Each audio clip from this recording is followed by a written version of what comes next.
Hello everyone. यो चाहिँ हाम्रो बिहानको खाना हो। जाडो मौसममा तातो तातो दाल अनि त्यसपछि चिकन अनि त्यस पछाडि भात।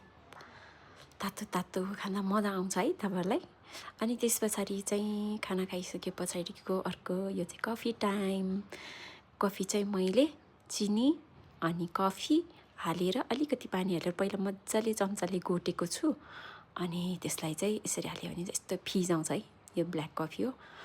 अनि त्यस पछाडि यो कफी चाहिँ मेरो एकदमै मिठो होटेलमा महँगो तिरेर खाएको भन्दा पनि यो चाहिँ मलाई मजा आउँछ है। अनि त्यस पछाडि चाहिँ कफी खाँदै अनि घाममा बसेर सुन्तला खाँदैछु।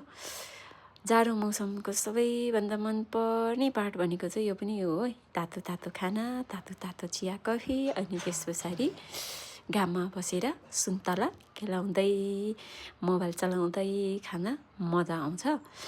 अनि त्यस पछाडि घाम चाहिँ यसरी लागेको छ टिलिक्क टल्केर तातो छ।